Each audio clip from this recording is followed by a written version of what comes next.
I'm analyzing the body language of Jennifer Soto, the mother of Madeline Soto, who was found deceased on March 2024. And this particular video comes from a channel called Hidden True Crime. I'll try to leave the link to that channel in the description box below. Let's get started. Based on the evidence I've seen, based on the videos I've seen, I do believe. And with that being said, and the reason I tell you that not to be an asshole is because the thought process with us leads it in a different investigation, a different way. Meaning, whatever is a rehab, right? We cannot change what happened most likely on Monday. We cannot change the fact that I believe Stephanie killed her, right? All we can do now is find her as quickly as possible. On the 2% chance we're wrong, that she is alive, that's phenomenal. This level of distress is not typical of a mother who has lost a child. I feel that's very obvious to point out, but non-verbally, what we're seeing here is someone who looks defeated and only starts sobbing when the interrogator tells her that this has become a homicide investigation. Otherwise, if you were to mute this video and watch her nonverbal communication here, you would be led to believe that perhaps she had been told that she needed to change her radiator and that was going to be an extra expense, and she felt defeated because of that reason. This is not the nonverbal communication of someone who has lost their child, but I feel that's very obvious. Let's go into detail about why that is. She is slumped down. Her hands are tucked underneath her legs. This is all indication of feeling defeated, more that she has been told bad news. Not horrific news, not very traumatic news, and indications of defeat in this cluster here. Her looking sorrowful, her chin down, the slumping over, the hands tucked under her legs here, and very closed-off behavior is not the level of distress we would expect from a grieving mother,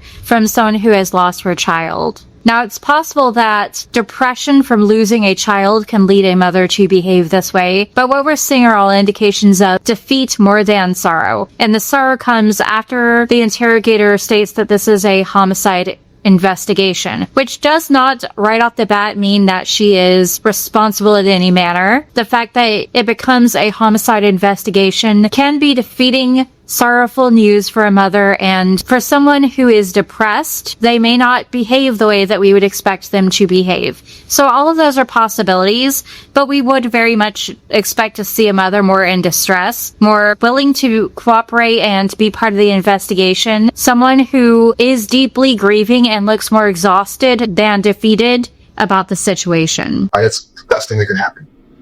On the chance that we are 100% correct and she has passed away, finding her now versus later will bring closure to your family, will bring closer to everybody, regardless of how it happened or why it happened. Meaning, if you have an inclination and you know where she's at, if his father knows, that doesn't mean those people get held accountable for what he did. It doesn't mean those people get held accountable for knowing what he did. It means we close out the investigation. You know what I mean? So a lot of times we go into... Her feet are very still and closed until he brings up if she knows who could have been the person who ended Madeline Soto's life, then she should speak up, cooperate. They could close the investigation, everything would go more smoothly. Suddenly her feet move a little bit, some indications of discomfort there. That's an adapter. This quick, repetitive movement there. Though normally adapters would come more repeatedly over time, and we are going to see it here and there pop up. But indications of nervousness around that, along with the lip compressions, the holding back of feelings or thoughts usually, or emotion of some sort. But again, this is not the nonverbal communication of someone who has lost their child, who would love to participate in this interrogation and find out who did it. We're not seeing anger and the nervousness appearing around the interrogator mentioning she could tell him who did it if she knows, or who might have done it. That brief veering away from baseline behavior there says that something's going on there, that she might perhaps know exactly who did it. And of course, everybody does know, based on recent events, that Stephen, her, I believe, boyfriend at the time, did confess to killing Madeline Soto. But if you did not know that, that brief appearance of movements, that veering away from the baseline there, very much indicates something else is going on, that she may very well know who did this. Rooms like this, when you ask people questions, they say, hey, do you know what happened? Do you know what happened? And there's this fear of what happened already happened. I can't change that, so I'm not going to insert myself with knowledge because it's going to make me look bad. Regardless, at this point, murder, right? He victimized her. He ruined her entire life from childhood until now. I think that there's probably some sense of guilt. And my fear is that sense of guilt is causing you to not want to assist in the location of her, not because you're a bad person. So then we see a very small head nod as he says, your boyfriend did this, didn't he? And she's cooperating with that brief head shake. She very much knows. Now she's confirmed that she knows he did it. And then the tears come as the interrogator says, so perhaps there's guilt that basically you have allowed this to happen to your daughter. The tears again not coming around the fact that her daughter's dead. There's no distress around that. It seems, it appears to be more around her guilt, her participation in this, and what she knows. Now when the interrogator states what happened has happened, non-verbally she's fully slumping over, her head droops that direction, and she is very much defeated at that point, realizing yes, that's true, what has taken place has definitely taken place, and there's this level of acceptance that needs to be met because there's literally nothing else that can be done. And you see that moment of defeat, but again, not distress and grief where we should see it. Personal. But because there's that sense of guilt that what was happening under your roof, and now by her being found brings that all to your plate, and it doesn't.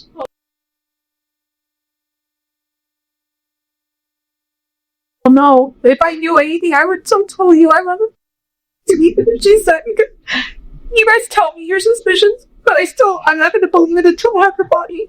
So there are things, and the reason I say these things, and again, I'm not trying to be an asshole, but the reason I say these things is a lot of things you said, and a lot of things I've kind of researched between Fox 35 story, between your initial statement to the police. A lot of things have changed. The initial statement to the police was you watched her get dressed, you watched her leave, you knew exactly what she was wearing. Can I tell you my thought process or where I came from with that? A lot of times there are indications of no remorse in instances of someone being guilty, but sometimes the person feels sorrowful and it's still not remorse. And that's very much what we're seeing here. We're seeing real tears, but it comes around her guilt and her participation in this, her perhaps being charged with something and her fear around that and her defeat around that, not necessarily around her daughter being gone. And then there's that distancing language there. Until I have the body, not my daughter, my baby, my child, nothing of the sort. Does not name Madeline herself. So there's that distancing there that I would not expect to see when it comes to a mother and a daughter that should have been otherwise bonded and connected. But of course, no bonded and connected mother would have allowed this sort of thing to happen where Stefan was in bed with her daughter and should never have been. And there's parts of this interrogation where it's mentioned that other house guests did not want to share a bathroom with Stefan, with a male. She does not state that her daughter perhaps would feel uncomfortable sharing a bed with Stefan, or that matters in any capacity. Just that the house guests were worth more respect at that point than her own daughter. And the type of person that would do that, of course, is more concerned with herself and her own guilt. Very self-centered, usually. I was handed this form, and I'm like, where do I start? What do I write? And somebody said, tell them what you saw. And so I started with, I saw. And then I wrote out what I wrote out. But it wasn't until later I was like, wait, I didn't see her.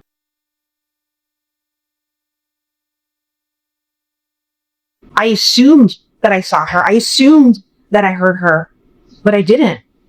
In reality, I didn't see her. I only saw him. And I heard something in the kitchen, but I don't know who that was. Which we talk about today. But I guess there's other concerns. Right? You were nervous.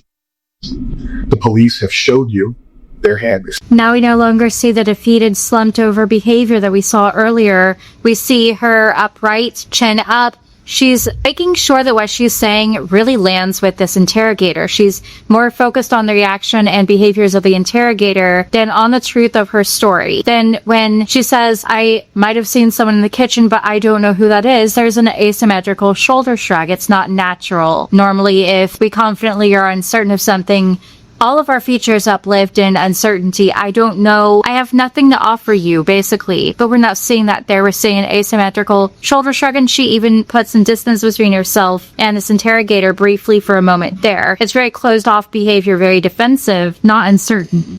Stephanie, walk your phone. Stephanie, we want to talk to you. You're going to lock down your residence. You can't go back inside. B, I don't care if it's the love of my life sitting next to me. I don't care if it's maternal grandma. If the police come and take my mom's phone and my son's disappearance, I'm not going to offer my mom a lawyer. That's nuts to me. That to me shows you prioritizing stuff. Because at that point, you became more worried about him being falsely accused than any. Does that make sense what I'm saying? Put it out, that's what you felt. Does that make sense? People having lawyers is their constitutional right. That is we do see the brief indicators of discomfort again, those subtle feet movements there when he brings up that she perhaps prioritizes her boyfriend over the fact that her child's missing. The interrogator is having to guide her and tell her, I don't care who it is if my child is gone and someone I know is being interrogated, I'm not going to stand in the way and prioritize because they may have done it. And we saw that brief subconscious head shake there in agreement with the idea that Stefan has ended Madeline's life. She has basically told this interrogator, yes, he did it, I know he did it. Again, not a large movement, that would take more effort, that would be more conscious. It was very subtle. This indicates either she's willing to throw Stefan under the bus, but verbally she's not expressing that. We're not hearing her say, yes, definitely Stefan did it, I know he did it, definitely it was him, which in itself could have indicated a level of guilt, as she would be throwing someone else under the bus when she has participated in him being a large part of Madeline's life. Sleeping in a bed, she admits she allowed them to sleep in a bed together, which is not appropriate for a teenager or minor to be in a bed with a grown adult man without the mother present, or really at all. It's not very appropriate. And Madeline was most likely very uncomfortable, and Stefan even has recently admitted to doing very wildly inappropriate, horrific things to Madeline. And the mother verbally expresses that Stefan is not a bad person, that he had all the reason in the world to behave the way that he did. Thing that everybody is afforded. But for somebody who's going through what you are going through, to offer him a lawyer leads me to believe that there may have been a conversation, there may have been knowledge, or there may have been some inclination that you had, whether it be his involvement, her location, or something to where in your mind there's guilt. I promise you, because you offering him a lawyer is very weird. I know. That was still me under the assumption that I think at one point you guys interviewed me, and when you guys showed me the picture of her, I believed the stuff, but I didn't want to believe that he had done anything equal to her. I'm like, what if he did this stuff fine, but what if she's still missing out there? What if somebody took her? I still wanted to believe I believed him. I believed his whole story. So I was just like, I kept repeating that. If you pay attention to her hands very closely, you see a lot going on that is very telling. If you did not pay attention to any of the clusters of behavior, Perchen going down, her going from still and her baseline being focused on this interrogator to subtle movements here and there that are very brief, her hands alone are very telling. And hidden thumbs, closed off, tightened, clasped hands, all of that indicates hiding something, or at least discomfort around something. And that's very much what we see here. We see her go from sitting with her hands clasped, all closed, a barrier there, to illustrating what took place, perhaps a time frame that she's trying to illustrate here. And verbally she's expressing, I believe, but when she says, I believed, her thumbs go away, her hands go away, it goes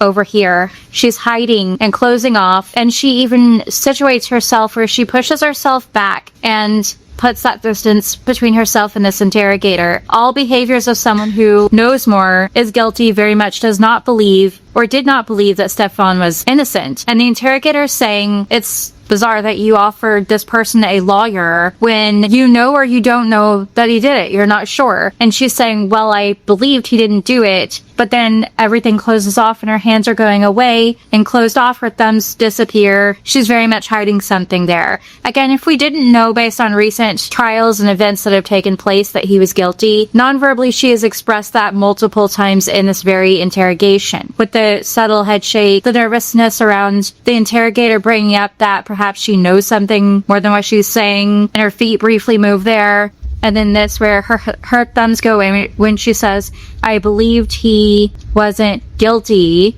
But then why would she need to get him a lawyer of any kind? Why would he need that defense? That does not in itself always mean someone's guilty. People need lawyers. I would say even if you're innocent, of course, get a lawyer. But the cluster there of behaviors, non-verbally and based on her actions of getting a lawyer in the first place, all of that combined point to guilt and her very much knowing what was taking place. And then, of course, we know by now that she didn't even attend the trial, where she should have very much been there, very much condemning Stefan. And we did not see that, and that's what we expect of a mother, at least a good mother, who very much genuinely cares for her daughter Madeline, who is gone now. I'm going to end this here. If you've watched this far, please let me know your thoughts in the comment section. Please hit the like button. Please subscribe. Thank you for watching.